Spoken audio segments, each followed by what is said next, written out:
Hi, this is Rishu and I welcome you to this platform जहां हम discuss कर रहे हैं अपनी साइंस की सीरीज़ सीटेट के लिए।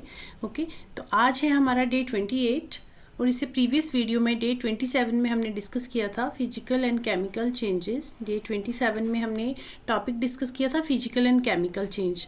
तो आज इसी टॉपिक के PYQs डिस्कस करेंगे हम, ठीक है। और आज हमारा डे 28। जिसने वो प्रीवियस वीडियो नहीं देखी है वो वीडियो भी आप ज़रूर देखें, उसके बाद ही आप क्वेश्चन आंसर सॉल्व ये वाली वीडियो तभी आप देखें, ठीक है। बाकी अगर आपको पहले से ये चैप्टर आता है, सिर्फ आपको अपने देखने कि कितने क्वेश्चन आप सॉल्व कर पा रहे हो कितने नहीं कर पा रहे हो, then of course you can see. But अगर जिन बच्चों ने नहीं देखी है वो प्रीवियस वीडियो, तो पहले वो वीडियो देखें फिर ये वाली वीडियो देखें, ठीक है। तभी तो क्वेश्चन आंसर सॉल्व कर पाओगे ना आप अपने आप से। हमारा मोटो सिर्फ ये नहीं है कि इस क्वेश्चन का ऑप्शन ए है, बी है, सी है, डी टिक कर दो, ये टिक कर दो, वो नहीं है। आपको समझ आनी चाहिए चीज़ें, ठीक है। और चलिए फिर स्टार्ट करते हैं आज का टॉपिक। और इससे पहले जितनी भी वीडियोस हो चुकी हैं हमारी, अगर आपने वो वीडियोस अभी तक नहीं देखी हैं तो वो वीडियोस भी आप ज़रूर कंसीडर करें, काफ़ी हेल्पफुल रहने वाली हैं आपके लिए वो वीडियोस, ठीक है। काफ़ी हमारे टॉपिक कंप्लीट हो चुके हैं। हमारी सीरीज़ ऐसी ही चलती है, एक टॉपिक मतलब पहले हम टॉपिक डिस्कस करते हैं, फिर नेक्स्ट वीडियो में उसके PYQs। बट बीच में कुछ वीडियोस ऐसी भी हैं जिसमें मैंने थ्योरी प्लस PYQs एक साथ ही करवाए हैं, तो वो वीडियोस आप ज़रूर देखें। और आज की वीडियो हम स्टार्ट करते हैं। आज हमारा डे 28। आज हम करेंगे इस चैप्टर के PYQs, ठीक है। चलिए स्टार्ट करते हैं। अगर आप इस चैनल पे नए हैं तो चैनल को सब्सक्राइब जरूर करें, वीडियो अच्छी लगे तो वीडियो को लाइक शेयर जरूर करें। और ये जो नोट्स हैं आपको मेरे टेलीग्राम चैनल पे मिलते हैं, इसका लिंक मैं डिस्क्रिप्शन में दे दूँगी। प्लस ये वाला जो चैनल है, अच्छा ये मैं चेंज कर दूँगी यहाँ से, मैंने चैनल का नेम चेंज किया है, रीशू साइंस अकेडमी, ठीक है।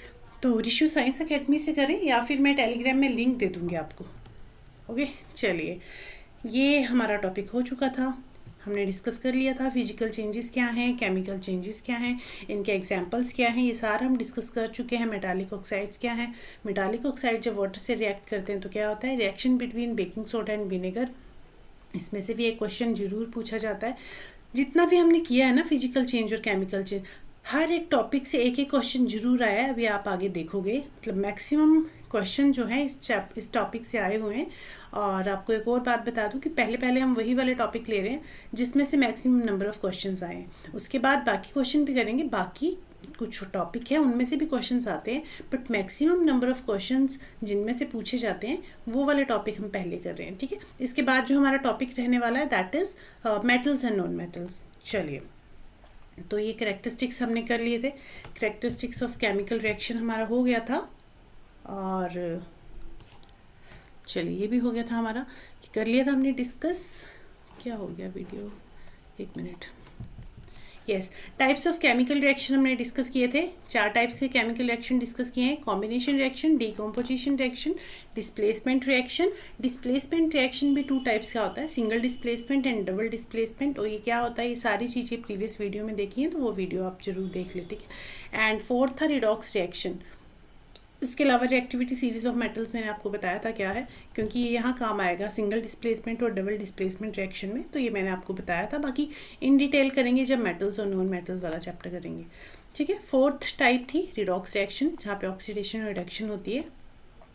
Then rusting of iron we have done, and उसको कैसे प्रिवेंट कर सकते हैं, रस्टिंग ऑफ आयरन को हम प्रिवेंट कैसे कर सकते हैं, उसके कुछ मेथड्स किए थे, एंड क्रिस्टलाइजेशन किया था। तो ये सारे टॉपिक हमने कवर कर लिए।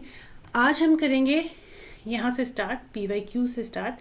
और इसमें एक और बात बता दूँ आपको, कुछ PYQs ना प्रीवियस वाले चैप्टर के भी हैं। जो हमारा प्रीवियस चैप्टर हुआ है कंबस्शन एंड फ्लेम, उसके भी मैंने 5-6 क्वेश्चंस, अराउंड 5 क्वेश्चंस होंगे। और ये वो जो 5 क्वेश्चन है ना वो PYQs ही हैं। वो क्वेश्चन आई थिंक मैंने प्रीवियस वीडियो में ऐड नहीं किए हैं, तो दैट्स वाई मैंने यहाँ पे ले लिए हैं वो क्वेश्चन। 5 से 6 क्वेश्चन होंगे और बाकी सारे क्वेश्चन इसी फिजिकल और केमिकल चेंज के हैं, ठीक है। तो आपकी रिवीजन भी हो जाएगी, आपको पता चल जाएगा कि फिजिकल और वो कंबशन एंड फ्लेम चैप्टर आपको समझ आया है नहीं आया है, ठीक है। तो आपका एक रिवीजन भी हो जाएगा कंबशन एंड फ्लेम चैप्टर का। बाकी इसके फिजिकल और केमिकल चेंजेस के भी अराउंड 12 क्वेश्चन है, तो टोटल 17 क्वेश्चन है टोटल, ठीक है। देखो एक बार आपको दिखा देती हूँ। और ये सारे क्वेश्चन मैंने PYQs से ही लिए हैं। 2012 से 2024 तक के कितने भी पेपर हुए हैं, जितने भी, उन्हीं में से ये सारे क्वेश्चन लिए। कुछ क्वेश्चन मैंने टाइप किए हैं, ये देखो, और कुछ क्वेश्चंस मैंने टाइप नहीं किए हैं, ये मैंने एज इट इज़ ले लिए हैं, ठीक है, स्क्रीनशॉट। ये देखिए क्वेश्चन नंबर 11, 12, ये सारे पेपर से ही उठाए हैं मैंने। 14, 15, 16, एक न्यूमेरिकल है, एंड 17। तो ये सारे क्वेश्चंस डिस्कस कर लेते हैं, ठीक है। चलिए स्टार्ट करते हैं फिर आज की क्लास। यस, हमारा फर्स्ट क्वेश्चन है, मेरे आंसर बताने से पहले कोशिश किया करो कि आप जो है आंसर फाइंड आउट करो, ठीक है। चलिए, और किस बच्चे के कितने मार्क्स आए, किसने कितने मार्क्स स्कोर किए, तो मुझे कमेंट करके भी ज़रूर बताना, ओके। चलिए स्टार्ट करते हैं। विच of the following statement is not correct. नीचे 4 स्टेटमेंट्स दिए हैं, आपको ये बताना है कि चारों में से कौन सी करेक्ट नहीं है, कौन सी गलत स्टेटमेंट है वो बतानी है आपको, ठीक है। निम्नलिखित में से कौन सा कथन सही नहीं है वो बताना है। चलिए देखते हैं। ऑप्शन नंबर ए है, digestion is a chemical change, कि जो डाइजेशन है वो एक केमिकल चेंज है। तो yes, this is true, digestion is a chemical change. How? जब हम खाना खाते हैं तो क्या होता है, जब हम खाना खाएंगे तो ब्रेक डाउन होता है ना डिफरेंट पार्टी चीज़ों में। मान लीजिए हमारे खाने में जो स्टार्च प्रेजेंट था ना, वो टूट गया ग्लूकोज में, मान के लीजिए, मतलब ऐसा ही होता है, ठीक है। और उसके अलावा जो प्रोटीन्स होते हैं वो ब्रेक डाउन हो जाते हैं एमिनो एसिड्स में, एंड उसके अलावा जो फैट्स होते हैं, फैट ब्रेक डाउन होता है फैटी एसिड एंड ग्लिसरॉल में, फैटी एसिड एंड ग्लिसरॉल में। ये सारा हमने डिटेल में पढ़ा है ना, जब हमने डाइजेस्टिव सिस्टम पढ़ा था कि कौन सा जो न्यूट्रिएंट है वो किस में ब्रेक होता है, ठीक है, कैसे ब्रेक डाउन होता है, सारा हमने डिटेल में किया है। स्मॉल इंटेस्टाइन का क्या काम है, लार्ज इंटेस्टाइन का क्या काम है, स्टमक में क्या हो रहा है, कौन कौन से केमिकल्स प्रेजेंट है, तो ये सारी चीज़ें हम कर चुके हैं। अब हम इस पे हैं कि डाइजेशन जो है वो केमिकल चेंज है। तो yes, digestion is a chemical change. और how it is a chemical change, क्योंकि केमिकल चेंज में हमने क्या किया था कि न्यू सब्सटेंस की फॉर्मेशन होती है, ठीक है। केमिकल कॉम्पोजिशन ही चेंज हो जाता है। पहले जैसे मान लीजिए मिल्क था, मिल्क से कर्ड बन गया, तो बिल्कुल केमिकल कॉम्पोजिशन चेंज हो गया, है ना। तो केमिकल कॉम्पोजिशन चेंज हो गया means it is a chemical change. तो यहाँ पे क्या हो रहा है, न्यू सब्सटेंस फॉर्मेशन हो रही है। देखिए स्टार्च से क्या बन रहा है, स्टार्च ब्रेक डाउन हो रहा है ग्लूकोज में, प्रोटीन्स ब्रेक डाउन हो रहे हैं अमीनो एसिड में, फैट ब्रेक डाउन हो रहा है फैटी एसिड एंड ग्लिसरॉल में। तो न्यू सब्सटेंस फॉर्मेशन हो रही है ना, this is a chemical change, okay. उसके अलावा जो सेकंड ऑप्शन है, photosynthesis is a chemical change, this is also true. Photosynthesis जो है that is also chemical change. How? Photosynthesis आपको पता है लीव्स में होती है ना, लीव्स अपना खाना प्रिपेयर करते हैं with help of this process photosynthesis. तो फोटोसिंथेसिस में होता क्या है, in the presence of carbon dioxide, water and sunlight. Carbon dioxide, water और सनलाइट की प्रेजेंस में जो हमारा लीफ है अपना खाना बनाता है, और ये क्या करते हैं, ये ब्रेक डाउन होते हैं किस में, ग्लूकोज में। ग्लूकोज का फॉर्मूला क्या है, C6H12O6, ठीक है, and some amount of oxygen. तो इसमें ब्रेक डाउन होता है, तो इसमें भी न्यू सब्सटेंस बन रही है। पहले कार्बन डाइऑक्साइड था, अब यहाँ आपको कहीं कार्बन डाइऑक्साइड नहीं दिख रहा होगा, वाटर था, आपको यहाँ कहीं वाटर नहीं दिख रहा है, ठीक है। तो न्यू सब्सटेंस फॉर्मेशन हो रही है, that's why we can say photosynthesis also a chemical change. I hope ये समझ आ गया आपको। थर्ड है, respiration is a chemical change. तो यस, जो रेस्पिरेशन प्रोसेस है this is also chemical change, this is also true, because respiration कहाँ होती है, हमारे सेल में होती है। हमारे बॉडी के जो सेल्स और टिश्यूज़ है वहाँ पे रेस्पिरेशन प्रोसेस होती है। तो सेल्स में क्या होता है, जो ऑक्सीजन है, ऑक्सीजन क्या करती है, जो फूड पार्टिकल है, ग्लूकोज है, जो उसके साथ बाइंड अप करेगी, and then it will break down into carbon dioxide, water and some amount of heat also released. That's why जो respiration है this is exothermic reaction. Why it is exothermic reaction? Because exothermic reaction मैंने exothermic और endothermic reaction मैंने previous video में आपको बताया था combustion and flame वाले chapter में, कि exothermic reaction होती है जब heat release हो रही है, heat और light release हो रही है तो exothermic reaction, और अगर heat absorb हो रही है तो endothermic reaction. तो respiration में क्या है, heat रिलीज हो रही है ना, हीट रिलीज हो रही है, तो that's why this is exothermic reaction. तो यहाँ भी न्यू सब्सटेंस की फॉर्मेशन हुई, यहाँ ऑक्सीजन था, यहाँ ग्लूकोज था, यहाँ कुछ और ही बन रहा है, तो this is also a chemical change. Next if we talk about crystallization, तो crystallization is a chemical change. जी नहीं, ये केमिकल चेंज नहीं है, ये फिजिकल चेंज है। क्रिस्टलाइजेशन जो प्रोसेस है this is physical change. Why it is physical change? Because crystallization में क्या होता है, हमें सॉलिड मतलब डिफरेंट शेप्स के हमें सॉलिडिफाई चीज़ें मिलती हैं। फॉर एग्जांपल आपने क्या किया, एक ग्लास में पानी है आपके पास, वाटर है, इसमें आपने शुगर मिक्स कर दी, ठीक है, आपको शुगर के क्रिस्टल्स बनाने हैं। मान लीजिए शुगर मिक्स करते गए करते गए करते गए, एक टाइम आएगा, आपने 10 स्पून जो है शुगर के मिक्स कर दिए, एक टाइम आएगा कि शुगर डिज़ोल्व होना बंद हो जाएगी। 10 स्पून के बाद, 10 स्पून तक तो सारी शुगर डिज़ोल्व हो गई वाटर में, जैसे ही आपने 11 स्पून डाला वो शुगर इसमें डिज़ोल्व नहीं होगी। जब 10 स्पून हमने मिक्स कर दिए, सॉल्यूशन बन गया, 11 स्पून जो है वो मिक्स नहीं हो रहा है, तो इस सॉल्यूशन को हम कहेंगे सैचुरेटेड सॉल्यूशन। ठीक है, ये सॉल्यूशन हमारा क्या बन गया, सैचुरेटेड सॉल्यूशन। मतलब अब इसमें हम और शुगर डिज़ोल्व नहीं कर सकते, बट फिर हम क्या करेंगे, इसके टेम्परेचर को बढ़ाएंगे। ठीक है, गैस के ऊपर रख देंगे इसको। ठीक है, इसका टेम्परेचर बढ़ेगा तो अब क्या होगा, इसमें हम और 4 से 5 चम्मच डालेंगे तो वो क्या होगा, इजीली डिज़ोल्व हो जाएगा। अब ये जो मिक्सचर हमारा बनेगा इसे हम कहेंगे सुपर सैचुरेटेड सॉल्यूशन। ओके, अब ये जो सुपर सैचुरेटेड सॉल्यूशन है इसको हम थोड़ी देर के लिए ठंडा होने देंगे। ठंडा होने के बाद देखोगे कि जो चीनी है ना, शुगर है ना, उसके इस तरह से क्रिस्टल्स बन गए होंगे डिफरेंट शेप्स के, तो उसी प्रोसेस को हम कह रहे हैं क्रिस्टलाइजेशन। तो अब आपने क्या देखा, पहले भी आपने शुगर ही डाली थी, है ना, उसके बाद जब क्रिस्टलाइजेशन प्रोसेस हुआ तब भी आपको शुगर के ही क्रिस्टल्स मिले। ऐसा तो नहीं है ना कि शुगर की जगह आपको सॉल्ट के क्रिस्टल्स मिल रहे हैं, तो प्रोडक्ट सेम रहेगा, प्रोडक्ट सेम रहा इसमें। So crystallization is a physical change, it is not a chemical change. ठीक है, तो डी ऑप्शन ही हमारा सही है, क्रिस्टलीकरण एक रसायन परिवर्तन है। ओके, मतलब सही है, मतलब ऑप्शन सही है, नॉट करेक्ट बताना है, गलत है वैसे तो, बट हमें ये बताना है कि कौन सा नहीं है, नॉट करेक्ट। तो this D is not correct. Okay, ये गलत है। ठीक है, चलिए, सही ऑप्शन हमारा ऑप्शन नंबर डी।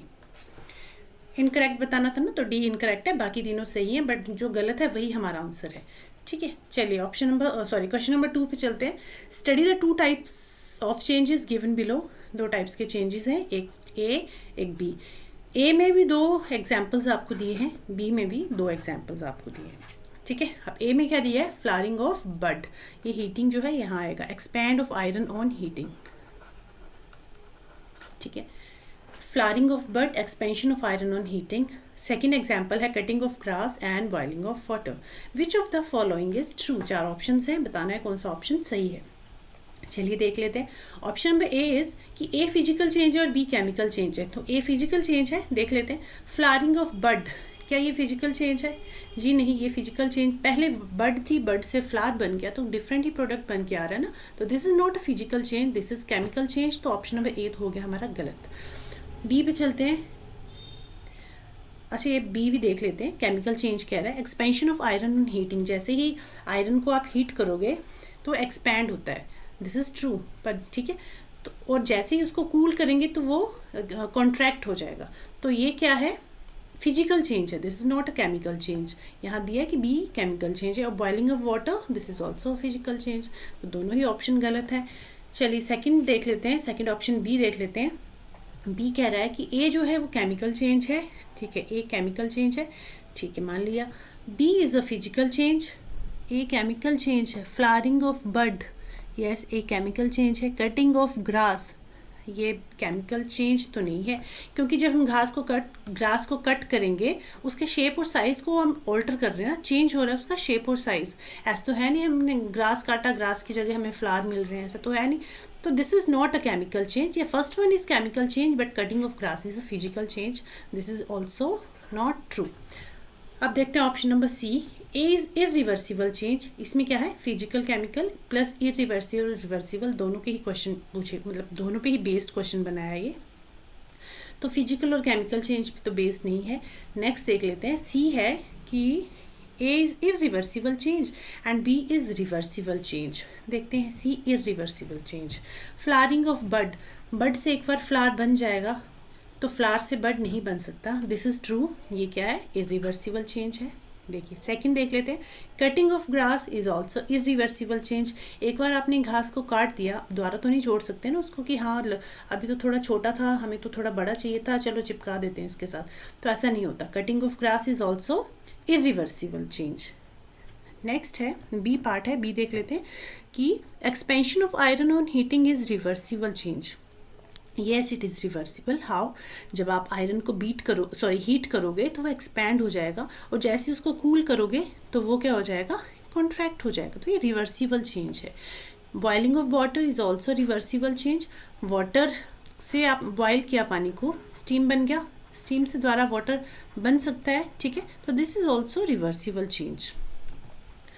सो ऑप्शन नंबर सी जो है this is right, A is irreversible change, B is reversible change. तो ऑप्शन नंबर सी ही हमारा आंसर है। Option number C is right answer of this question. I hope आपको question समझ आ रहे होंगे। Question number third is which of the following set comprises chemical change. कौन सा सेट जो है केमिकल चेंजेस शो कर रहा है? Boiling of water chemical change है क्या? जी नहीं, ये तो फिजिकल चेंज है, तो ये हो गया गलत, ठीक है। आंसर जब पेपर में बैठोगे ना तो एक एक आंसर भी आपको लग रहा है कि हाँ बॉइलिंग ऑफ वाटर तो फिजिकल, तो सारे जो आगे के ऑप्शन दिए होंगे वो पढ़ने की ज़रूरत नहीं है, बट यहाँ तो मैं समझा रही हूँ तो समझा देती हूँ, ठीक है। Breaking of iron chemical change, breaking of glass physical change है, rusting of iron chemical change है, ठीक है। हमें बताने सारे केमिकल चेंजेस होने चाहिए। डिजॉल्विंग सॉल्ट इन वाटर ये फिजिकल चेंज है। डाइजेशन ऑफ फूड तो केमिकल चेंज है। श्रेडिंग ऑफ पेपर भी फिजिकल चेंज है। हमें बताने जिसमें तीनों ही केमिकल चेंजेस हों। Cooking of food cooking of food chemical change. Boiling of water physical change. Dissolving sugar in water is also physical change. ये भी हमारा आंसर नहीं है, तो एक यहाँ ऑप्शन बचा, तो ये हमारा आंसर होगा। चलिए देख लेते हैं। Rusting of iron, yes this is chemical change. Burning of paper chemical change. Digestion of food chemical change. Rusting of iron में आपको बताया था जब भी रस्ट लगती है आयरन में, रस्टिंग के लिए वाटर और ऑक्सीजन का होना ज़रूरी है, इसकी प्रेजेंस में ही रस्ट लगेगी, और इसके बाद ये बन जाएगा Fe2O3 XH2O। तो डिफरेंट प्रोडक्ट बन रहा है, that's why it is a chemical change. Burning of paper में जैसे ही आप पेपर को बर्न करोगे इट इज़ कन्वर्टेड इनटू ऐश, तो this is also chemical change. Digestion of food अभी बता के आई कि जब फूड डाइजेस्ट होता है तो डिफरेंट न्यूट्रिएंट से हम डिफरेंट न्यूट्रिएंट में वो ब्रेक डाउन होता है। जैसे ग्लूकोज की स्टार्च की बात करें, ग्लूकोज में कन्वर्ट होगा, प्रोटीन अमीनो एसिड्स में कन्वर्ट होंगे, एंड फैट जो है फैटी एसिड ग्लिसरॉल में कन्वर्ट होगा। तो डिफरेंट प्रोडक्ट मिल रहे हैं हमें। So this is also chemical change. अब ये पीछे फर्स्ट क्वेश्चन बता के आई हूँ आपको, ठीक है। तो ऑप्शन नंबर डी जो है this is right answer of this question. चलिए नेक्स्ट क्वेश्चन इज, ये कम्बशन फ्लेम का क्वेश्चन है। The colour of flame depends on, जो फ्लेम का कलर होता है, हमने किए थे कि 3 टाइप की फ्लेम थी ना, थोड़ी सी टेढ़ी हो गई इस तरह से। फर्स्ट आउटर वाला जो होता है दैट इज़ ब्लू जोन, है ना, यहाँ पे कंप्लीट कंबशन होती है, यहाँ पे सी लिख देती हूँ। सेकेंड वाला येलो पोर्शन होता है, येलो कलर की फ्लेम होती है इसमें, ये वाली, एंड इसमें पार्शियल कंबशन होता है। जो थर्ड वन है, यहाँ पे इस तरह से ब्लैक पार्टिकल्स प्रेजेंट होते हैं, अनबर्न्ड पार्टिकल्स, और ये ब्लैक कलर का होता है फ्लेम यहाँ पे, and this is incomplete combustion, ठीक है। यहाँ पे इनकम्प्लीट कंबशन हो रही है। तो 3 तरह की फ्लेम्स हैं कैंडल की, किसी भी कैंडल की बात कर रहे हैं अभी हम। तो फ्लेम जो है 3 कलर की होती है। First one is blue, second is yellow, third is black. तो कैंडल की जो फर्स्ट फ्लेम है दैट इज़ ब्लू, जहाँ कंप्लीट कंबशन हो रहा है। कंप्लीट कंबशन क्यों हो रहा है? Because of sufficient supply of oxygen. और येलो क्योंकि यहाँ पे इतनी ज़्यादा ऑक्सीजन उसको नहीं मिल पा रही, और यहाँ तो बिल्कुल ही नहीं मिल रही, ना के बराबर ऑक्सीजन मिल रही है, that's why it is black in colour. Complete combustion में कार्बन डाइऑक्साइड रिलीज होती है, और इनकम्प्लीट कंबशन में क्या रिलीज होगा? कार्बन मोनोऑक्साइड प्लस सम कार्बन पार्टिकल्स ऑल्सो। ओके, अब ये कह रहा है कि कलर ऑफ फ्लेम जो है किस पे डिपेंड करती है? नेचर ऑफ कंबस्टिबल सब्सटेंस, की जो कंबस्टिबल सब्सटेंस है जिसे हम बर्न कर रहे हैं, वुड है या पेपर है, कोई भी कंबस्टिबल सब्सटेंस है, वो उसका नेचर क्या है। तो कलर ऑफ फ्लेम इस पे भी डिपेंड करती है, this is true. Colour of flame oxygen supply पे भी डिपेंड करती है। टेम्परेचर ऑफ सराउंडिंग पे ये डिपेंड नहीं करता कि क्या टेम्परेचर है, कम है, ज़्यादा है, इस पे डिपेंड नहीं करता कलर ऑफ फ्लेम। कलर की बात कर रहे हैं हम। तो कलर ऑफ फ्लेम डिपेंड करता है nature of combustible substance and oxygen supply. तो जो नेचर ऑफ कंबस्टिबल सब्सटेंस है और ऑक्सीजन सप्लाई है, दोनों ही चीज़ों पे डिपेंड कर रहा है। एक एग्जांपल देती हूँ आपको, कलर ऑफ फ्लेम जिसमें अलग अलग होते हैं, वही सोच रही हूँ मैं। अच्छा, जैसे हाइड्रोकार्बन्स होते हैं ना, हाइड्रोकार्बन्स क्या है? जैसे हमारा मीथेन है, प्रोपेन, ब्यूटेन, ये क्या है? हाइड्रोकार्बन। इनमें हाइड्रोजन और कार्बन दोनों ही प्रेजेंट है ना, तो that's why it is hydrocarbon. तो जो मीथेन है, प्रोपेन है, ये प्रोड्यूस करते हैं ब्लू और येलो फ्लेम। बाकी डिपेंड्स कि कंप्लीट कंबशन हो रही है या इनकम्प्लीट कंबशन हो रही है। हाइड्रोकार्बन तो blue and yellow flame produce करते हैं, ब्लू एंड येलो। बाकी डिपेंड्स कि कंप्लीट कंबशन है या इनकम्प्लीट कंबशन है। But if we talk about second copper, अगर कॉपर की बात करें ना तो it produces green flame. Copper produces green flame. Potassium produces yellow flame. जो पोटाशियम है ना हमारा, वो येलो फ्लेम प्रोड्यूस कर रहा है। एक मिनट यहाँ लिखने की जगह बना, चलिए यहाँ लिख। जो हमारा पोटाशियम है वो येलो कलर, जो पोटाशियम है वो हमारा येलो कलर की फ्लेम प्रोड्यूस करता है, येलो फ्लेम। तो आपने नोटिस किया हाइड्रोकार्बन्स तो डिफरेंट कलर की फ्लेम प्रोड्यूस कर रहे हैं। जो कॉपर है वो तो ग्रीन कलर की फ्लेम प्रोड्यूस कर रहा है। उसके अलावा जो पोटाशियम है, पोटाशियम वायलेट कलर की, पोटाशियम येलो नहीं, पोटाशियम वायलेट कलर की फ्लेम प्रोड्यूस करता है। जो सोडियम है, सोडियम येलो कलर की फ्लेम प्रोड्यूस करता है, पोटाशियम वायलेट कलर की। तो डिफरेंट कलर्स की फ्लेम प्रोड्यूस हो रही है। तो it depends on combustible substance. Combustible substance पे भी डिपेंड करता है कि कौन सा कम्बस्टिबल सब्सटेंस किस कलर की फ्लेम जो है वो प्रोड्यूस करेगा। बाकी ऑक्सीजन सप्लाई पे भी ये चीज़ें डिपेंड करती हैं। ओके, तो दोनों पे ही डिपेंड करता है। तो हमारा ऑप्शन है A and B, option number 2। This is right answer of this question. I think थोड़ा सा डिटेल में हो जा रहा है क्वेश्चन, बट ठीक है, आपको तभी समझ में आएंगी चीज़ें। अगर मैं सिर्फ ये बताऊं इसका ऑप्शन आंसर ए है, बी है, सी है, तो क्या आपको समझ आएगी चीज़ें? नहीं आएंगी ना। तो हमारा मोटो है कि चीज़ों को अच्छे से समझना, ताकि उस टॉपिक से रिलेटेड अगर कोई भी क्वेश्चन आए तो आप अटैम्प्ट कर सकते हैं। ऐसा तो है नहीं कि सेम यही क्वेश्चन उठ के आ जाएगा, बट हाँ इसी से मिलते जुलते क्वेश्चन आएंगे, थोड़ा घुमा के। और आजकल तो वैसे भी क्वेश्चन घुमा के पूछे जाते हैं, डायरेक्ट क्वेश्चन नहीं पूछे जाते। तो उसी हिसाब से उसके अकॉर्डिंग ही मैं आपको यहाँ तैयारी करा रही हूँ। Okay, don't worry. Question number 5 is read the following statement and choose the correct option. Correct option बताना है कौन सा है।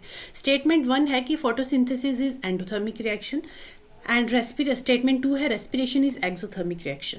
अभी एंडोथर्मिक और एक्सोथर्मिक अभी बता के आई हूँ पीछे। एक्सोथर्मिक में आप याद रखोगे कि क्या होता है, हीट रिलीज होती है। कैसे याद रखोगे? एग्जिट से याद रख लेना। एक्सो मतलब एग्जिट, मतलब हीट का एग्जिट मीन्स हीट रिलीज हो रही है। एंडोथर्मिक मतलब हीट एब्जॉर्ब हो रही है। ओके, तो अब देखो फोटोसिंथेसिस में हीट एब्जॉर्ब होती है। Yes, this is true. अभी हमने देखा कि carbon dioxide water in the presence of sunlight क्या कर रहे हैं, हीट क्या कर रहे हैं, एब्जॉर्ब कर रहे हैं ना, and it breaks down to glucose and some amount of oxygen. तो ये क्या कर रहा है, हीट को एब्जॉर्ब कर रहा है। This is true. Option number जो स्टेटमेंट 1 है, दिस इज ट्रू कि photosynthesis is endothermic reaction. This is true. जो हमारी स्टेटमेंट 2 है कि respiration is exothermic reaction. Yes, respiration में हीट रिलीज होती है। अभी रेस्पिरेशन का बताया ना कि सेल के अंदर रेस्पिरेशन होती है। सेल में कहाँ होती है रेस्पिरेशन? माइटोकॉन्ड्रिया के अंदर। दैट्स वाई वी कैन से कि माइटोकॉन्ड्रिया जो है power house of the cell है। तो क्या होता है, सेल के अंदर ऑक्सीजन बाइंड करेगी ग्लूकोज के साथ, and it breaks down to carbon dioxide, water, heat. पिछली वाली जब मैंने रिएक्शन बताई तो उसमें आई थिंक मैंने एनर्जी लिखा ही नहीं है। ठीक है, रेस्पिरेशन का मेन मोटो तो यही है ना, एनर्जी रिलीज होती है। अब एनर्जी कितनी, energy in the form of ATP. जो एनर्जी रिलीज होती है ना, यहाँ लिख देती हूँ, वो energy in the form of ATP होती है। और एक ऑक्सीजन मॉलिक्यूल कितनी एनर्जी रिलीज करता है, मतलब कितनी एटीपी प्रोड्यूस होती है एक ऑक्सीजन मॉलिक्यूल से? 32 एटीपी रिलीज होती है एक ऑक्सीजन मॉलिक्यूल से। तो ये आपको याद होना चाहिए। एटीपी मीन्स, एटीपी की फुल फॉर्म एडिनोसिन। हर क्वेश्चन से कुछ ना कुछ लिंक होता हुआ वो क्वेश्चन एक्सपैंड होता ही जाता है। और एग्जामिनर जो है कोई भी क्वेश्चन कुछ भी पूछ सकता है। आपसे ये पूछा जा सकता है कि ऑक्सीजन मॉलिक्यूल में, एक ऑक्सीजन मॉलिक्यूल से कितने एटीपी रिलीज होंगे, 2 से कितने होंगे। 2 से पूछेगा तो आप इसको डबल कर दोगे, 64 हो जाएगा। ठीक है, तो इस तरह से कोई भी क्वेश्चन पूछा जा सकता है। एटीपी की फुल फॉर्म पूछी जा सकती है, एडिनोसिन ट्राइफॉस्फेट। ओके, चलिए। तो respiration is exothermic process because इसमें क्या हो रहा है, हीट रिलीज हो रही है। हीट क्या हो रही है, रिलीज हो रही है। एंड फोटोसिंथेसिस में हीट एब्जॉर्ब हो रही है। That's why this is endothermic reaction. So both S1 and S2 are true. Option number 3, S1 and S2, sorry third नहीं, 4th। Option number 4th is true. Both S1 and S2 are true, दोनों ही सही हैं। चलिए question number 6 पे चलते हैं।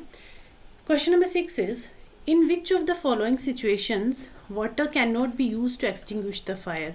ये भी कंबशन और फ्लेम का चैप्टर का क्वेश्चन है। फायर एक्सटिंग्विशर मैंने कराए थे आपको, 4 टाइप्स के फायर एक्सटिंग्विशर हमने डिस्कस किए थे। कौन कौन से? Water based, carbon dioxide based, dry powder, and 4th one कौन सा था? सोचो जल्दी बताओ। Wait chemical. 4th वन था वेट केमिकल। और हर एक्सटिंग्विशर डिफरेंट मतलब जहाँ डिफरेंट चीज़ों के लिए यूज़ करते हैं। ऐसा नहीं है कि हर जगह हम वाटर बेस्ड एक्सटिंग्विशर ही यूज़ करेंगे या हर जगह कार्बन डाइऑक्साइड बेस्ड ही यूज़ करेंगे। तो डिफरेंट चीज़ों के लिए, डिफरेंट कंबशन के लिए डिफरेंट एक्सटिंग्विशर हम यूज़ करते हैं। तो कौन सा जो ये एक्सटिंग्विशर हम यूज़ करेंगे अगर फॉलोइंग सिचुएशन हो तो? Burning of wood, burning of diesel, burning of paper. अच्छा, वाटर एक्सटिंग्विशर हम यूज़ नहीं करेंगे। ठीक है, क्वेश्चन द्वारा रीड करती हूँ। In which of the following situations water can not be use to extinguish the fire. इन चारों जगहों पे अगर आग लगी है तो इन चारों में से ऐसा कौन सा ऑप्शन है जहाँ हम वाटर वाला एक्सटिंग्विशर यूज़ नहीं करेंगे? बर्निंग ऑफ वुड में तो यूज़ कर लेते हैं, डीजल में यूज़ नहीं करेंगे, बर्निंग ऑफ पेपर में भी हम यूज़ कर लेते हैं वाटर बेस्ड, बट जो ऑप्शन नंबर बी है उसमें यूज़ नहीं करेंगे। And option number D, short circuit और ऑफ इलेक्ट्रिकल अप्लायंसेज, इसमें हम वाटर का यूज़ नहीं करेंगे। बर्निंग ऑफ डीजल और शॉर्ट सर्किट, इसमें हम वाटर बेस्ड एक्सटिंग्विशर यूज़ नहीं करेंगे। तो कौन सा यूज़ करेंगे? Carbon dioxide based extinguisher use करेंगे इसमें। ठीक है, तो हमारा जो राइट आंसर होगा that is option number B and D, option number 4th, ये हमारा राइट आंसर है इस क्वेश्चन का। क्वेश्चन नंबर 7th is LPG is stored as liquid in a cylinder. So option A और B लिखा है कि it changes into gas as it comes out of cylinder. B is given it is burnt to produce heat. Which of the following statement is correct? कौन सी statement correct है इन चारों में से? A जो है it changes into gas as it comes out of cylinder. जैसे ही वो cylinder से आएगा तो वो लिक्विड से गैस में कन्वर्ट हो रहा है। तो सिर्फ उसकी स्टेट चेंज हो रही है, बट जो गैस है हमारी लिक्विफाइड पेट्रोलियम गैस है जो LPG है हमारी, LPG में क्या होता है? Butane and propane. BPC मैंने कहा था आपको याद रखने के लिए। जो हमारी LPG है उसमें ब्यूटेन एंड प्रोपेन होता है। जो हमारा CNG है, CNG में मीथेन गैस होती है। तो इसमें ब्यूटेन एंड प्रोपेन है। तो जो ब्यूटेन और प्रोपेन है वो क्या हो रहा है? ब्यूटेन और प्रोपेन लिक्विफाइड मतलब लिक्विड स्टेट में है, लिक्विड स्टेट है, गैसियस स्टेट में जा रहा है। तो ओनली स्टेट चेंज हो रही है, उसका मटेरियल चेंज नहीं हो रहा है। ऐसा नहीं है कि ब्यूटेन या प्रोपेन से हम मीथेन बन जा रहा है, ऐसा तो है नहीं, मटेरियल तो सेम ही रह रहा है। तो दैट्स वाई वी कैन से कि जो ऑप्शन नंबर ए है ना, जो स्टेटमेंट ए है, it changes into gas as it comes out of cylinder, this is physical change. ये फिजिकल चेंज है बिकॉज न्यू सब्सटेंस फॉर्मेशन नहीं हो रही है, सब्सटेंस वही रह रहा है, ओनली स्टेट चेंज हो रही है। तो हमने पढ़ा था फिजिकल चेंजेस में कि फिजिकल चेंजेस में स्टेट चेंज हो सकती है, शेप चेंज हो सकती है, ठीक है, बट मटेरियल सेम रहता है, न्यू सब्सटेंस फॉर्मेशन नहीं होती है। ऑप्शन जो स्टेटमेंट ए है फिजिकल चेंज है। स्टेटमेंट बी है कि it is burned to produce heat. जब कंबशन होता है ना तो कंबशन में वो हीट प्रोड्यूस कर रहा है। कंबशन है क्या actually? In presence of oxygen, oxygen की प्रेजेंस में कंबशन के लिए 3 चीज़ें ज़रूरी होती हैं, oxygen, fuel and ignition temperature. ये सारी चीज़ें मैं पढ़ा चुकी हूँ, डिटेल में नहीं बताऊँगी अभी, तो वो वीडियो आप देख लेना वहाँ पे अगर नहीं देखी है अभी तक तो, ठीक है। तो कंबशन के लिए ये तीनों चीज़ों का होना ज़रूरी है, ऑक्सीजन, फ्यूल और इग्निशन टेम्परेचर। अब कंबशन जब होती है तो अगर तो कंप्लीट कंबशन है तो कंप्लीट कंबशन में carbon dioxide but plus some amount of water molecule release होता है। इनकम्प्लीट कंबशन में carbon monoxide, carbon particles release होते हैं, ठीक है, some amount of water also. तो कंबशन जो है कंप्लीट होगी तो carbon dioxide and water release होगा, इनकम्प्लीट होगी तो कार्बन मोनोऑक्साइड और कार्बन पार्टिकल्स रिलीज होंगे। सो ऑप्शन बी में दिया है it is burn to produce heat, yes, and some amount of heat also. Heat और लाइट तो प्रोड्यूस हो ही रहा है कंबशन में, that's why combustion is exothermic process, because जो कंबशन है उसमें हीट और लाइट दोनों ही प्रोड्यूस होती हैं। तो स्टेटमेंट बी है कि it is burn to produce heat, yes it is burn to produce heat, heat produce होती है and this is chemical change. Why this is chemical change? Because oxygen जो है ना वो कन्वर्ट हो रही है carbon dioxide, water plus some amount of heat and light, तो न्यू सब्सटेंस फॉर्मेशन हो रही है ना, ठीक है। कंबस्टिबल सब्सटेंस और ऑक्सीजन कंबस्टिबल सब्सटेंस तभी बर्न करेगा जब उसको ऑक्सीजन की सप्लाई मिलेगी और पर्टिकुलर इग्निशन टेम्परेचर मिलेगा, ठीक है, तभी वो चीज़ बर्न करेगी। तो जब बर्निंग होगी, कंबशन होगा, तो वो कन्वर्ट करेगा हीट और लाइट में, तो डिफरेंट प्रोडक्ट बन रहा है, न्यू सब्सटेंस फॉर्मेशन हो रही है, उसका केमिकल कॉम्पोजिशन चेंज हो रहा है, that's why this is chemical change. Okay, अब ऑप्शन पे चलते हैं। A is a physical change, B is a chemical change. तो ये कहाँ लिखा हुआ है? ए ऑप्शन ए में दिया है, ऑप्शन फर्स्ट में दिया है कि A is a physical change and B is a chemical change and this is right answer of this question. अच्छा, एक दो क्वेश्चन है जिनकी हिंदी एक्चुअली क्या है ना, मैंने पेपर से स्क्रीनशॉट लिया है जिस टाइम, तो मुझे लगा इंग्लिश और हिंदी दोनों ही होंगे, मैंने भी ध्यान नहीं दिया, बाद में मैंने देखा कि इसमें हिंदी है नहीं, बट मैं आपको हिंदी में ही एक्सप्लेन, बस 2-3 ही क्वेश्चन है, ऐसे पूरे क्वेश्चन नहीं है, 2 से 3 क्वेश्चन होंगे, बाकियों में है, ठीक है, तो मैं हिंदी में ही समझा रही हूँ, तो प्लीज़ परेशान मत होना। बाकी आई होप ये क्वेश्चन आपको समझ आया होगा कि एलपीजी जो है it is stored as a liquid in a cylinder, उसके 2 स्टेटमेंट्स थी, दोनों स्टेटमेंट में हमें बताना था कौन सी फिजिकल चेंज है, कौन सी केमिकल चेंज है, तो ए वाली फिजिकल चेंजेस है, बी वाले केमिकल चेंज, ठीक है। चलिए question number 8, sulphur dioxide when dissolve in water it forms. चलिए okay, question number 8 was sulphur dioxide, wait, yes, sulfur dioxide when dissolved in water, sulfur dioxide का formula क्या होता है? sulfur dioxide, okay, when dissolved in water में dissolve करेंगे तो ये पूछ रहा है कि वो क्या बनाएगा, सल्फर ट्राइऑक्साइड बनाएगा, सल्फरस एसिड बनाएगा, सल्फ्यूरिक एसिड बनाएगा या सल्फर बनाएगा। तो SO2 जब H2O के साथ रिएक्ट करेगा तो ये बनाएगा H2SO4, okay, H2SO4 sulphuric acid, sulphuric acid क्या बनाएगा ये? सल्फ्यूरिक एसिड, ओके, ठीक है, यहाँ पे 2H2 हो गए, वो बैलेंस करनी पड़ेगी क्वेश्चन, ठीक है। तो क्या बनाएगा? Sulphur dioxide when react with water it form sulphuric acid, तो सल्फर ट्राइऑक्साइड नहीं बनाएगा, सल्फ्यूरिक एसिड नहीं बनाएगा, सल्फ्यूरिक एसिड बनेगा इसमें, ओके। चलिए क्वेश्चन नंबर 9। अच्छा रुको 1 मिनट, SO2 H2O, तो बैलेंस कितनी हो रही है? H2 है, SO4 है, तो SO4 नहीं होगा, SO ऑक्सीजन तो 3 है ना यहाँ पे, H2SO3 आएगा, ठीक है। और H2SO3 किसका फॉर्मूला होता है? सल्फ्यूरिक एसिड का, not sulphuric acid, this is sulphurous acid. तो इसका जो राइट ऑप्शन होगा that is option number 2, okay. चलिए question number 9 is which of the following set comprises physical change. अब इसमें हमें बताना कि कौन सा सेट है जो जिसमें फिजिकल चेंजेस हो रहे हैं, सब में ही फिजिकल चेंजेस हो रहे हैं। एक मिनट रिकॉर्डिंग यस हो रही है, ओके, जहाँ सब में ही फिजिकल चेंजेस हो रही है ये बताना। एक बस रिकॉर्डिंग चेक कर रही थी हो रहा है कि नहीं, कई बार मैं ऐसे रिकॉर्डिंग करती रहती हूँ और बाद में पता चलता है अच्छा क्लास तो रिकॉर्ड ही नहीं हुई, ठीक है। चलिए question number 9 is which of the following set comprises physical change, कौन से सेट में फिजिकल चेंजेस हो रहे हैं? चलिए देखते हैं। Option number 1 is shedding of paper, baking a cake, bursting of crackers. तो शेडिंग ऑफ पेपर तो फिजिकल चेंज है, but baking a cake and bursting of cracker is not a physical change, ये केमिकल चेंज है। Option second is boiling of water, yes ये physical change है। Cooking of food chemical change, rusting of iron is again chemical change. If you talk about option number 3, burning of paper, chemical change, setting of milk into curd, chemical change, breaking a glass, physical change. Next is breaking of glass, physical change, grinding wheat, physical change, boiling of water, physical change. तो जो हमारा सही option होगा that is option number 4। अब चलते हैं question number 10 पे। Question number 10 is, ये कंबशन फ्लेम वाले चैप्टर का ये, the green house effect which is causing an increase in the atmospheric temperature is mainly due to, जो ग्रीन हाउस इफेक्ट है what which is caused by increasing the atmospheric temperature is mainly due to, जो green house effect है वो mostly किसकी वजह से होता है?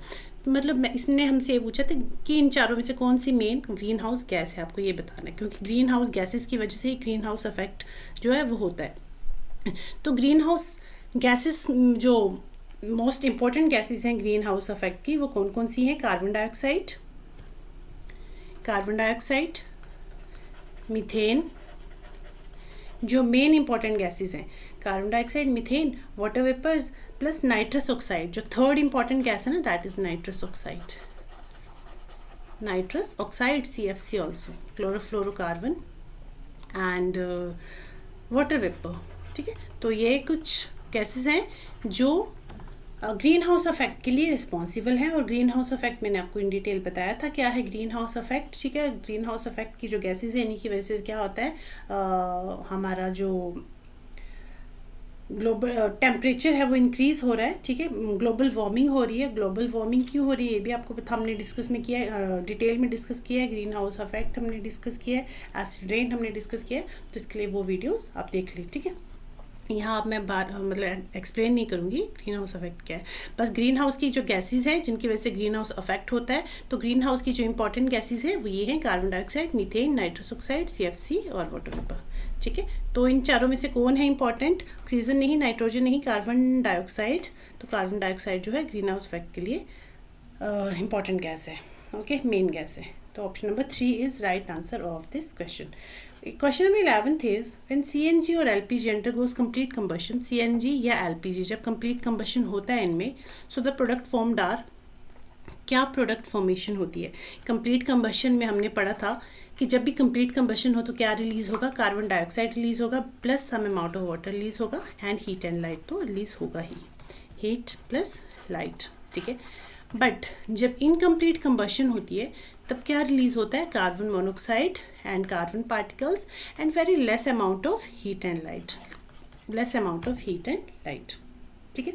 तो हमसे ये पूछा है कि जब कंप्लीट कंबशन हो रही है CNG और LPG में तो कौन सा प्रोडक्ट फॉर्म होगा, सिर्फ कार्बन डाइऑक्साइड होगा? जी नहीं, carbon dioxide, carbon monoxide and water. Carbon monoxide तो इनकम्प्लीट कंबशन में रिलीज होता है, तो ये भी नहीं। Third is carbon dioxide and water, yes this is true, carbon dioxide and water. Carbon dioxide, sulphur oxide, sulphur dioxide and water, ये नहीं, कार्बन डाइऑक्साइड एंड वाटर जो है मेन आंसर है इस क्वेश्चन का। चलिए question number 12 is given below are a few chemical process, resting of iron, burning of candle, respiration, photosynthesis. Which two of these represent slow combustion? कौन सी इनमें से दो ऐसी प्रोसेस हैं, ये जो 4 केमिकल प्रोसेस दी हुई हैं, इन चारों में से ऐसी कौन सी 2 केमिकल प्रोसेस है जिसमें स्लो कंबशन हो रहा है? स्लो कंबशन किस में हो रहा है? तो कंबशन क्या है ये तो आपको पता चल गया है। कंबशन क्या है मैंने बता दिया। कंबशन क्या होता है? कंबशन ऐसी प्रोसेस है जो ऑक्सीजन की प्रेजेंस में होती है and which releases carbon dioxide, water and some amount of heat and light, ठीक है। तो ये तो हो गया हमारा कंबशन। अब इसने बोला है कि स्लो कंबशन, नाम से समझ आ रहा है ना, कंबशन तो हो रही है बट काफ़ी स्लो हो रही है, ठीक है। तो स्लो कंबशन किस में हो रही है वो हमें बताना है। तो रस्टिंग ऑफ आयरन में स्लो कंबशन हो रही है, रस्टिंग ऑफ आयरन में स्लो है, बर्निंग ऑफ कैंडल में, रेस्पिरेशन में या फोटोसिंथेसिस में। तो इसका जो slow combustion, rusting of iron जो है ना इसमें स्लो कंबशन हो रही है। बर्निंग टाइम लगता है ना, ऐसा तो है नहीं कि आपने सुबह नेल रखी थी बाहर ऑक्सीजन और वाटर की प्रेजेंस में और दिन दोपहर तक देखा कि इसमें तो रस्ट लग गया, या शाम तक देखा इसमें तो रस्ट लग गया, तो टाइम लगता है इस प्रोसेस को। दिस इज स्लो कंबशन, है ना। बर्निंग ऑफ कैंडल की अगर हम बात करें तो ऐसा तो है नहीं कि अब आपने कैंडल बर्न की और अब कंबशन हो रहा है, मतलब काफ़ी डिले हो रहा है इसका कंबशन, ऐसा भी नहीं है। कैंडल तो काफ़ी जल्दी बर्न हो जाती है, काफ़ी जल्दी कंबशन हो जाता है, कंबशन होने के बाद वो मेल्ट भी हो जाती है वैक्स फॉर्म में, है ना। तो इसमें कंबशन फास्ट है, तो ये हमारा ऑप्शन नहीं है, हमें स्लो कंबशन बताना है। अगर हम बात करें रेस्पिरेशन की, तो रेस्पिरेशन जो है ना इसमें भी स्लो कंबशन होता है। रेस्पिरेशन क्या है वो मैं पहले भी आपको बता चुकी हूँ, बार बार बता रही हूँ। सेल के अंदर होता है, सेल में माइटोकॉन्ड्रिया जो है वहाँ होता है, दैट्स वाई उसको हम power house of the cell भी कहते हैं। और रेस्पिरेशन में क्या होता है, ऑक्सीजन जो है फूड पार्टिकल के साथ, फूड मॉलिक्यूल जैसे ग्लूकोज है, ग्लूकोज के साथ बाइंड अप करेगी and it break down into carbon dioxide, water, energy and some amount of heat, okay. तो जो एनर्जी है वो ATP की फॉर्म में होती है, जिसका फॉर्मूला है एडिनोसिन ट्राइफॉस्फेट। 1 ऑक्सीजन मॉलिक्यूल से 32 ATP मॉलिक्यूल्स हमें मिलते हैं, ठीक है। तो ये है रेस्पिरेशन। तो respiration is a slow combustion, rusting of iron is a slow combustion. But अगर हम बात करें फोटोसिंथेसिस की, ओके, तो rusting of iron and respiration दोनों में क्या है, स्लो कंबशन हो रही है। उसके अलावा बर्निंग ऑफ कैंडल में कंबशन स्लो नहीं होती, फास्ट है। बट अगर हम फोटोसिंथेसिस की बात करें तो अच्छा, कंबशन में क्या है, कंबशन में आपने देखा होगा कंबशन जहाँ भी हो रही है वो ऑक्सीजन की प्रेजेंस में हो रही है ना। कंबशन के लिए ऑक्सीजन, 3 चीज़ों का होना जरूरी है, oxygen, fuel and ignition temperature. तो कंबशन ऑक्सीजन की प्रेजेंस में हो रही है। तो रस्टिंग ऑफ आयरन भी ऑक्सीजन और वाटर की प्रेजेंस में होती है। बर्निंग ऑफ कैंडल में भी जो कंबशन हो रही है ऑक्सीजन की प्रेजेंस में हो रही है। रेस्पिरेशन भी ऑक्सीजन की प्रेजेंस में हो रही है। देखिए oxygen plus glucose molecule bind up होकर कार्बन डाइऑक्साइड, वाटर और एनर्जी रिलीज करते हैं ना। बट अगर हम फोटोसिंथेसिस की बात करें ना, तो फोटोसिंथेसिस में यहाँ लिखती हूँ इसकी रिएक्शन, नीचे लिख देती हूँ। फोटोसिंथेसिस में क्या होता है, जो प्लांट्स हैं, प्लांट्स के लीफ है, यहाँ फोटोसिंथेसिस हो रही है ना, तो क्या कैसे हो रही है, ये कार्बन डाइऑक्साइड की प्रेजेंस में होती है। Carbon dioxide plus water in the presence of sunlight क्या बनाते हैं, ग्लूकोज, और ऑक्सीजन इसमें रिलीज हो रही है। तो जो भी प्रोसेस ऑक्सीजन की प्रेजेंस में होगी उसको तो हम कहेंगे combustion, but photosynthesis is not a combustion. तो ये तो स्लो कंबशन की बात ही नहीं हुई, क्योंकि ये कंबशन ही नहीं है, तो ऑप्शन ये भी नहीं है हमारा। तो हमारे जो राइट ऑप्शन है that is A and C, option number 4 is the right answer of this question. Okay, चलिए क्वेश्चन नंबर, ये देखो यहाँ 12 है, यहाँ 73 है, कंफ्यूज नहीं होना। एक्चुअली पेपर में 73 नंबरिंग थी इसकी, यहाँ की तो मैंने चेंज कर दी, बट यहाँ की चेंज नहीं की, ठीक है। तो ये मत सोचना कि 73 यहाँ लिखा है, यहाँ 12 लिखा है, ठीक है। चलिए क्वेश्चन नंबर 13, टोटल 17 क्वेश्चन है, ठीक है, हमारे 17 क्वेश्चन है total. Question number 13 is the gas which forms carboxy haemoglobin in the blood causing suffocation is, ऐसी गैस जो कार्बोक्सी हीमोग्लोबिन है हमारे ब्लड में बन रही है, जो सफोकेशन बनती है, वो गैस कौन सी है। कार्बन डाइऑक्साइड है, क्लोरोफ्लोरोकार्बन है, कार्बन मोनोऑक्साइड है, नाइट्रोजन। तो ये भी मैंने प्रीवियस क्लास में आपको बताया था, कौन सी है, कार्बन मोनोऑक्साइड गैस। जब इनकम्प्लीट कंबशन होता है तो कार्बन मोनोऑक्साइड गैस रिलीज होती है। और आपको मैंने बताया था, एक अंगीठी वाला एग्जांपल दिया था कि जब हम अंगीठी में कोयले जलाते हैं तो उसमें इनकम्प्लीट कंबशन होती है, उस दौरान कार्बन मोनोऑक्साइड गैस रिलीज होती है। तो उसके दौरान जब हमने रूम में अंगीठी रखी हुई है तो हमें खिड़की दरवाजे सब बंद नहीं करने चाहिए, ओपन रखने चाहिए, ताकि फ्रेश ऑक्सीजन अंदर आती रहे, ठीक है। क्योंकि अगर ऑक्सीजन अंदर नहीं आएगी तो इनकम्प्लीट कंबशन होगी। इनकम्प्लीट कंबशन होगी तो क्या होगा, कार्बन मोनोऑक्साइड गैस रिलीज होगी। और कार्बन मोनोऑक्साइड रिलीज अगर गैस रिलीज होगी तो वो क्या होगा, हम कार्बन मोनोऑक्साइड क्या करेंगे, इनहेल कर लेंगे ऑक्सीजन की जगह। कार्बन मोनोऑक्साइड जब हम इनहेल करेंगे तो कार्बन मोनोऑक्साइड हमारी बॉडी के अंदर जाके क्या करेगी, हमारे ब्लड के साथ, हीमोग्लोबिन के साथ बाइंड अप हो जाएगी। ऐसे कार्बन मोनोऑक्साइड प्लस हीमोग्लोबिन है ना, इसके साथ बाइंड अप करेगी और ये क्या बना देगी, कार्बोक्सी हीमोग्लोबिन बना देगी। कार्बोक्सी हीमोग्लोबिन जो कि क्या करेगी, हमारे कार्बोक्सी हीमोग्लोबिन क्या करेगी, इसकी वजह से हमारी बॉडी में, मतलब हमारे अंदर जो है हमें सफोकेशन होनी शुरू हो जाएगी, क्योंकि हमें सफिशिएंट अमाउंट ऑफ ऑक्सीजन नहीं मिलेगा। हम कार्बन मोनोऑक्साइड गैस को इनहेल करें जिसकी वजह से हमें सफोकेशन होगा। तो कौन सी गैस है जो कार्बोक्सी हीमोग्लोबिन होती है, मतलब कार्बोक्सी हीमोग्लोबिन बन रहा है उस गैस की वजह से, so that is carbon monoxide gas, ठीक है। CO इसका फॉर्मूला होता है। ये कब होती है, जब इनकम्प्लीट कंबशन होती है। अब है question number 14, the gases present in atmosphere that causes green house effect are, ये पीछे अभी बता के आई हूँ आपको, carbon dioxide, sulphur dioxide, methane, sulphur dioxide नहीं है, कार्बन डाइऑक्साइड और मीथेन तो है, nitrous oxide, oxygen, water vapour, oxygen भी नहीं है इसके लिए responsible. Third is methane, water vapour, carbon dioxide, and fourth है कार्बन डाइऑक्साइड, ऑक्सीजन, नाइट्रोजन नहीं है। तो option number 3 is right answer of this question, methane, water vapour, carbon dioxide, और उसके अलावा ये nitrous oxide, and fourth one, और उसके अलावा कौन सी, CFC, क्लोरोफ्लोरोकार्बन, जो कि ग्लोबल वार्मिंग के लिए रिस्पॉन्सिबल है, ठीक है। इसके अलावा ये methane, water vapour, carbon dioxide, उसके अलावा नाइट्रस ऑक्साइड भी है, एंड वो है chlorofluorocarbon and water vapours also, वो तो लिखे ही है यहाँ पे, ठीक है। तो राइट ग्रीन हाउस इफेक्ट के जो मेन गैसेज हैं दैट इज ऑप्शन नंबर 3 कि हमारा सही ऑप्शन है। क्वेश्चन नंबर 15 इज, ये एक न्यूमेरिकल है, ये है कि the calorific value of a fuel whose, जो मैंने पिछली कंबशन एंड फ्लेम वाला चैप्टर किया था ना, उसमें कुछ क्वेश्चंस मैंने कराए थे, कुछ क्वेश्चंस रह गए थे, वो मैंने इसमें ऐड ऑन किए हैं, ठीक है। तो कंफ्यूज मत होना कि फिजिकल और केमिकल चेंजेस भी चल रहा है, ये भी चल रहा है, दोनों ही चैप्टर के हैं। मैक्सिमम क्वेश्चन तो फिजिकल और केमिकल चेंज के हैं, प्लस कुछ क्वेश्चन जो रह गए हैं वो मैंने ऐड ऑन किए हैं, ताकि इससे आपका क्या है, रिविजन भी हो जाएगा, है ना। चलिए, so the calorific value of a fuel whose 1.5 kilo of mass produces 67,500 kilojoule of heat on burning completely will be, अच्छा 1.5 किलो हमारे पास फ्यूल है जो कितनी हीट प्रोड्यूस कर रहा है, 67,500, ठीक है। तो उससे जो कैलोरीफिक वैल्यू है वो कितनी होगी, ये क्वेश्चन पूछ रहा है। तो उसके लिए सबसे पहले तो आपको पता होना चाहिए कैलोरीफिक वैल्यू एक्चुअली होता क्या है।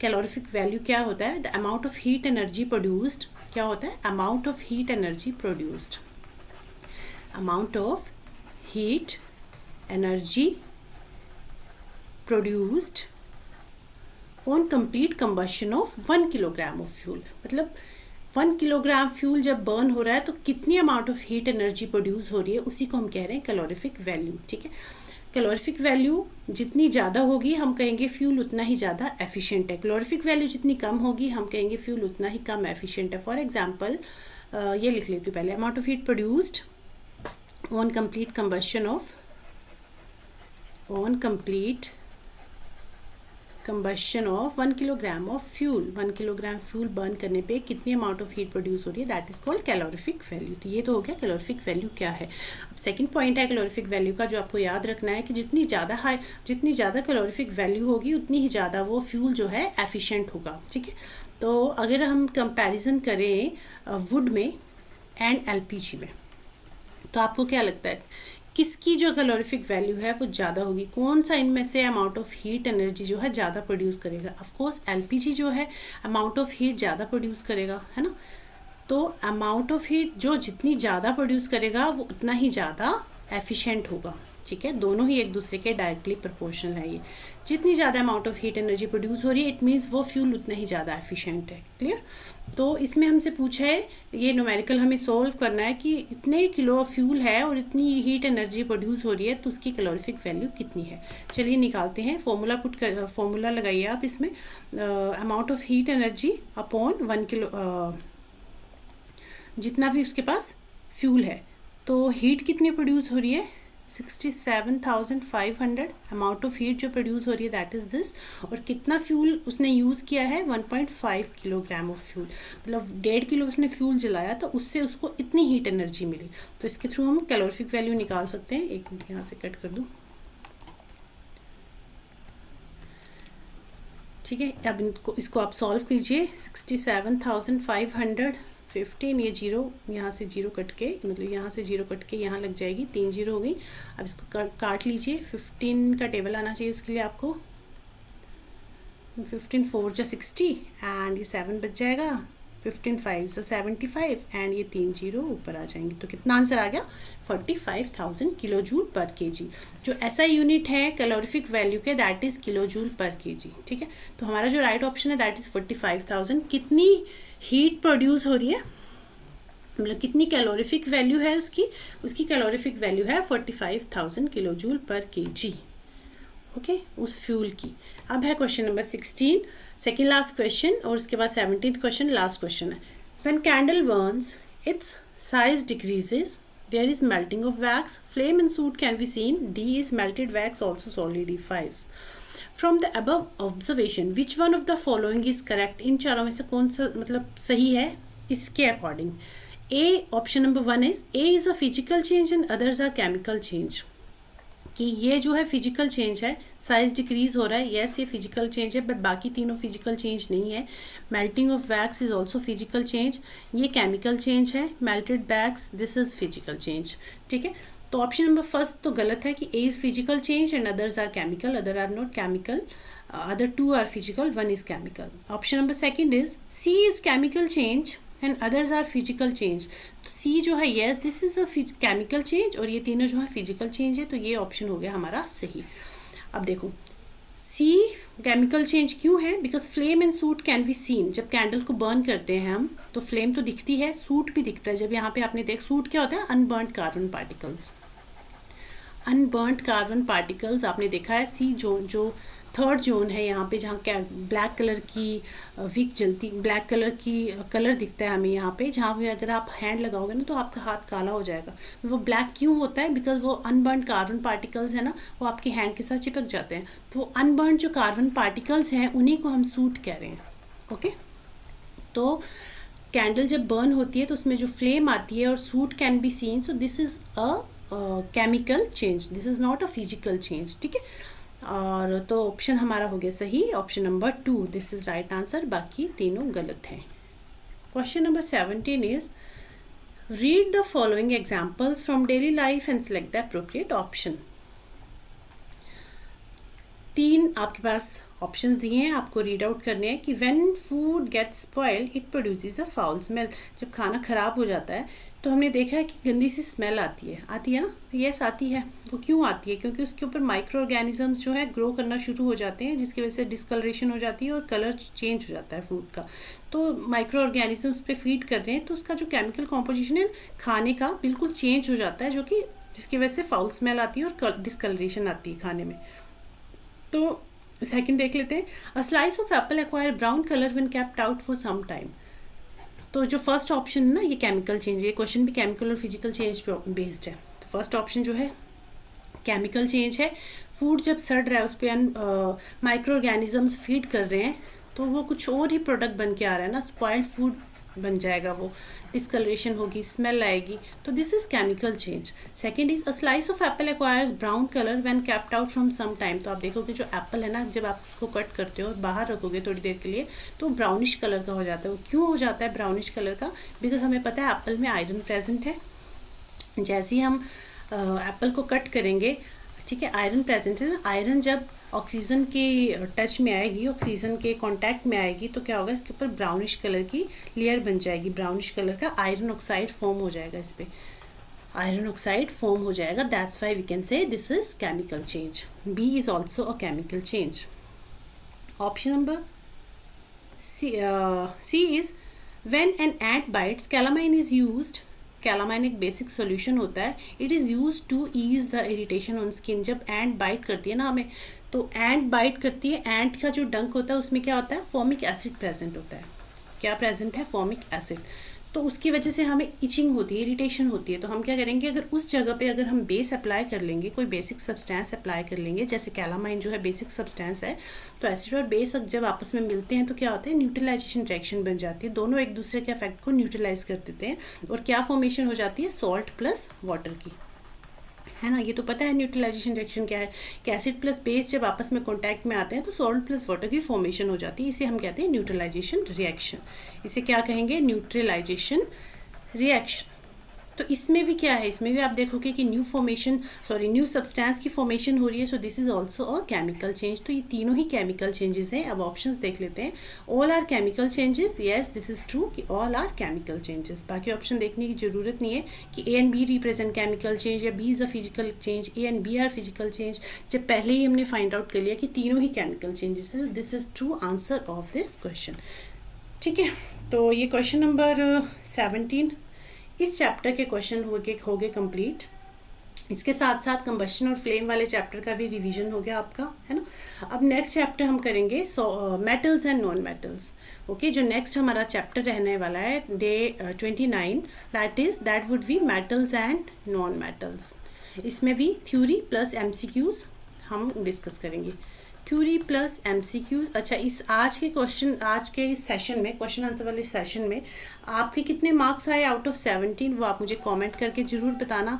ऑल्दो आप कमेंट करते नहीं हो, पता है मुझे, बट फिर भी मैं बोलती हूँ आपको, पता नहीं क्यों। ठीक है, करना जरूर कि किसके कितने मार्क्स आए। ठीक है, और ये जो है नोट्स, ये क्वेश्चंस आपको मैं ऑलरेडी भेज चुकी हूँ अपने टेलीग्राम चैनल। मेरे टेलीग्राम चैनल का नाम है रिशु साइंस एकेडमी। तो उस चैनल पे मैंने भेज दिया है, आप उस चैनल को ज्वाइन कर लीजिए। ये वाला चैनल नहीं है, रिशु साइंस एकेडमी, ये मैं चेंज कर दूँगी यहाँ से नेक्स्ट वीडियो में, रिशु साइंस एकेडमी। और इसका लिंक मैं डिस्क्रिप्शन में दे दूँगी टेलीग्राम चैनल का, तो वहाँ से आप ज्वाइन कर सकते हो। वहाँ पर आपको सारे नोट्स मिल जाएंगे, अब तक के जितने भी हमारे चैप्टर हुए हैं अलॉन्ग विथ एमसीक्यूज। ठीक है, तो चलिए मिलेंगे अब अपनी नेक्स्ट वीडियो में। तब तक के लिए bye bye, take care and पढ़ते रहिए। Okay, bye bye.